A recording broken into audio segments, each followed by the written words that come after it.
नमस्कार. आपल्या उजनी धरण अपडेट न्यूज चॅनलमध्ये आपल्या सर्वांचं मनापासून स्वागत. आज 27 ऑक्टोबर 2025.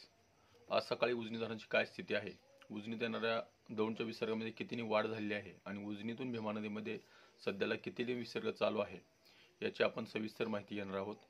आज सकाळी उजनी धरणाची एकूण पाणी पातळी ही 496.830 मीटर, तर एकूण पाणी साठा हा 117.23 TMC आणि उपयुक्त पाणी साठा हा 53.57 TMC. टक्केवारीकडे बघितलं तर टक्केवारी ही गेल्या 15 ते 3 आठवड्यापासून 100%वर उजनी धरण आहे. त्यात वाढही नाही आणि घटही नाही. मात्र सध्याला दौंडच्या विसर्गात कालच्यापेक्षा वाढ झालेली आहे. ती वाढ किती आणि त्याचा परिणाम आपल्या उजनी धरणावर काय होतोय याचा आपण सविस्तर माहिती घेत आहोत.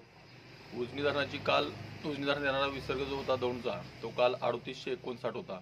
तो आज 4101 क्युसेकचा विसर्ग दौंडमधून उजनी धरणामध्ये येतोय आणि उजनीतून भीमा नदीमध्ये गेल्या 2-3 दिवसाखाली 20,000 क्युसेक सोडण्यात आलेला विसर्ग टप्प्याटप्प्याने कमी करत आणत काल सकाळी 5,000 आणला होता. परत नंतर 11:30 वाजता 3,000 करण्यात आला आणि त्यानंतर परत आणखी एकदा वाढ करत तो सध्याला 5,000 क्युसेकचा विसर्ग उजनीतून भीमा नदीमध्ये सोडला जातोय.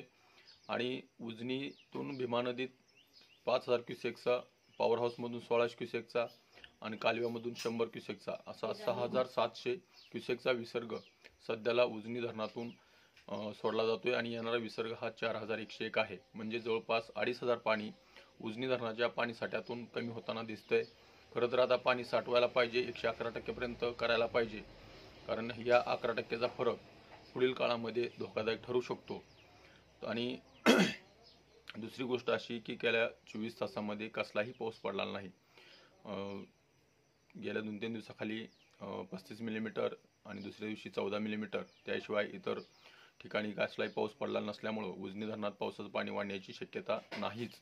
तर अशाच उजनीच्या ताज्या घडामोडीसाठी, ताज्या अपडेटसाठी आपल्या उजनी धरण अपडेट न्यूज चॅनलला लाईक करा, सबस्क्राईब करा, शेअर करा. उजनी धरण अपडेटसाठी बेंबळेहून सिद्धेश्वर शिंदे. धन्यवाद.